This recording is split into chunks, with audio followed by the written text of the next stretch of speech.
Hello, here we are at the end of January. I know, 29th. I know. I don't understand. It's like a time warp. Yeah. Does that make us old? We're like a couple of old ladies. You know, time goes fast. Time goes so fast. My dad always says the older you get, the faster it goes. Yeah. I'm pretty sure it just stays the same, but but anyway. But no, the end of the month, and this January might have been a month where people have been really good and tried to be healthy and exercise, and I think most of us try and do that. But something that I'm going to talk about today is something I really champion, which is organic eating. Don't turn off yet if you're thinking, oh, here she goes. I'm going to say this. There's two definitions. There's a definition for organic eating, and then I have my own little definition. The main definition set by USDA is 100% organic means that meat, poultry, eggs, or dairy products that you're buying are completely free from antibiotics and artificial growth hormones and pesticides and fertilizers and sewage sludge. Okay, so that is a proper organic. So if you buy anything that says organic, that's what it means. It's free from any of that stuff, which is pretty amazing, because a lot of meat nowadays, the animals have taken antibiotics, which goes into their bloodstream, which effectively you are consuming. So as a big yogi, this is a reason why a lot of yogis are vegetarian, because we believe that that is transferred into your system and that can make you feel a certain way. My definition of organic is similar to this, but I just try and look at, because it's difficult in this country to eat 100% organic. Yeah. So my definition I'm going to use today is to try and pick foods that have as few ingredients as possible and as few processes. So an apple, a banana, Greek yogurt that has pretty much just milk in it, you know, these kind of things that have very few ingredients and have gone through few processes, and those foods are all pretty much fresh. Yeah. So you'll find, like, if you come to my house, it's a stocked fridge and it's a stocked fruit basket. There's not much in the cupboards because there's no real life, shelf life for I don't need things that have that in it, really. So that's what I'm going to sort of talk about today. So if you're listening and you're interested, you can go with those two schools of thought, either real organic or kind of like what I call organic. I like to call it that. So yeah, so you know, most people do think organic food's really like earthy, like mung beans, and I don't know, maybe you have like a couple a chicken ideas. Walking around in the, you know, the backyard. Yeah, like they think of it as being really, really raw, but actually nowadays you'll be surprised. You can find organic tea. Yeah. How does that work? You know, you can find organic waffles, cream cheese, all these kind of things. Everything. Yeah, and even here in Doha, there's a lot more selection than there used to be. I've lived here for 3 years. There's a lot more selection now. You can find, even in Lulu and Carrefour, a small little section. You can go to Monoprix, which has a bigger selection, Spinneys, and of course like Mega Mart and places like that. We really need a shop here that just stocks all organic raw food, don't we? Let's get a bit of a demand going, and then we might get that here. But certainly, you know, open your mind to the fact that it's not just these sort of like earthy foods. So what happens is when you eat an organic food, you know, you're putting that into your body. So vitamin and the minerals in the filtered water. So you want yourself to feel nice and clean, right? Whether we're looking to lose weight or not. It's just all about having a nice balance in your mind and your body. And that old phrase, you are what you eat, is really true. This phrase, I did a bit of research on this. And it's actually from a book from 1826 called Meditations on Transcendent Gastronomy. Oh, wow. I can't even say it. Gastronomy. I can't even say it. It's such an old book. But basically, you know, the writer sort of felt like, you know, it's quite a deep sort of meaning to this saying. Because, like, you know, you eat an apple, you could be eating life, I suppose, you know, because it's fruit from the tree and it's fallen from the tree. But if you eat, like, fruit that's got pesticides on it, then you're kind of eating poison in a way. So if you do eat a lot of bad food that has toxins and things in it, it actually accumulates in your muscle and your fat tissues. This is why a lot of people cannot get rid of fat, because they've had a lifetime or a certain number of years built up of eating junk. Yeah. And I'm afraid to say that does take a long time to come off. If you've gained weight over 5 years, it's not coming off tomorrow. It's a long journey you've got ahead of you.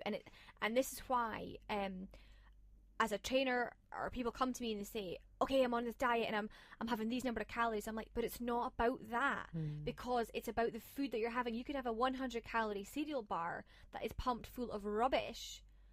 that's going to go inside the body and turn to sludge and sit on your hips and it'll never leave you. Or you can have a nice bowl of porridge, here I go again, that's 200 calories, it's going to feed you and make you feel a lot more fuller, and it's beautiful for your insides. It's nice and clean. So we've spoken about all this before, I know, but it's a really interesting take on things. And you kind of follow this kind of way of eating, don't you, Laura? Definitely. I think, give some food to children. They're the best litmus test, because if you give some of these foods perhaps that are a bit pumped up to a child, you give a child a special K bar, they'll probably bounce off the walls from it. Sugar in it. Whereas if you give them perhaps one of the more natural organic muesli bars that you can buy, you can get them, then the reaction is going to be much more tame. Absolutely. And it does come down to, habits. Like, a lot of us have habits we don't know about, and we fall into the same old routine, the same old buying habits, eating habits, and it's a bit like, okay, I'm going to change this up. You don't have to go, I've said this before, you do not have to go on a crazy crash diet, starving, eating lettuce. You don't have to do that. And I know it might be easier said than done. We've got busier lives, we've got restrictive budgets as well. And again, like I've said, here in Doha, there's sometimes a lack of product choice. However, I do believe that it's doable. All it takes is a little bit more organising of your schedule. I'll tell you something I do love about living here is we still have, unlike in Britain, we still have the greengrocer. You can go down to a little local shop. I have a local shop beside me, and they have fresh fruit and vegetables, and it's cheap, and it's really tasty stuff.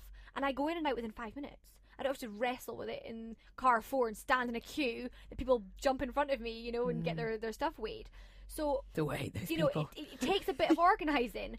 But once you get into it, it's like, okay, every Thursday I go and I buy this stuff and I stock and you up also the house. know where to get things from as well. So say if you are looking directly for organic produce and you think, okay, I really want to try and get organic pasta and rice and this and that and jams and honey and whatever you're looking for, then once you've found one place that stocks it, or you know where to get your things from, then it just becomes like, that's right. You buy the same things week in, week out, that's or whatever. Right. So. And you don't have to go fully like, I have to have organic pasta. You can have normal pasta, but again, check what's in it. Yeah. Check the origin. Like, for me, I try to take things that are from sort of those countries, like, like feta cheese. I want Greek feta cheese, and I want it to be pretty good quality. That kind of stuff. I'm not just going to reach for cheap processed stuff, because that is effectively cheap and processing my body, and then I will become like that. That is where you are what you eat. People, I think, they think, but so if I eat an apple, I'll be fat and round like an apple. No, it means you'll be nice and crisp and clean and fresh. Rosy red cheeks. Yes, rosy red cheeks. But you can think, something that's quite nice, and I do tend to do this, is I try and think of food as medicine. So Hippocrates was, one of the first sort of leading people in medicine, and every day nowadays medical doctors have to read the Hippocratic Oath, when they become a doctor. And he actually said a really nice little phrase here, which is, let food be your medicine and medicine be your food.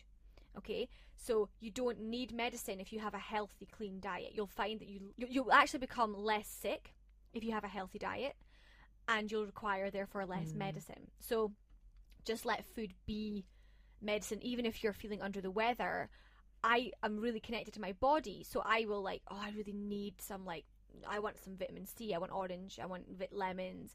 You connect more with yourself, so use that as your medicine. And it is very much like you're saying about getting into routine, and once you find somewhere, you can pay now for this or you can pay later. So what I mean by that is, pay now for healthy organic food, or pay later with sick days off work, healthy sick days off work, health bills, dentist bills if you don't take care of your teeth. All these things down the line can add up if you're not fit and healthy. So you got to think about that. And as humans, we prefer life over death. So we prefer to be healthy and energy and filled with happiness and wellness. So choose food that makes you feel that way. And okay, some of you out there are like, but I love chocolate, it makes me feel that way. Does it really? For 5 minutes? Depends on how much you're eating of it. Yeah, it's like, sure, I love chocolate. I like a bit of chocolate now and again, but some of us out there are turning to it too much, becoming a habit, can lead to us feeling a bit fatigued, depressed, anxious, ailments, illnesses. So try and just opt for these sort of things that are a bit more healthier. And, it can come full circle as well, like organic eating and the organic movement, shall we call it, is also quite connected to our environment, like our earth and things like that. So often when you buy food that's organic, you're actually supporting the production of it. So you're supporting that farmer, or, you know, the person that made that product, even if it's not food, even if it's like a handmade handbag, right, rather than from a big factory in China. You're helping that person with their income, which I think is a nice gift to give to someone as well. You know, it's to give back to a person rather than a company that's mass producing things. Trying to take, like you said, Laura, to be a bit more responsible. At the end of the day, you are putting food into yourself, to your family. You're responsible for that. And if you're not careful, over time, that is going to have an effect. It's not just aesthetic. It's not just how you look. It's how you feel and what that's going to do to your health. Think on. Yeah, you've been told. Well, thank you very much. We'll see you again next week. Yeah, next week I'm going to do a special two-parter actually on a subject that's really quite important here in the Gulf, and that's diabetes. We're leading up to Sports Day, so we're going to lighten it a little bit on Sports Day and that week, a little bit more fun and exercise. But next week I want to focus on diabetes because it's something that still a lot of people don't know about, and it would be pretty good to chat that through. So I'll be back then. Excellent. Look forward to it. I'll see you then. Great. See you then.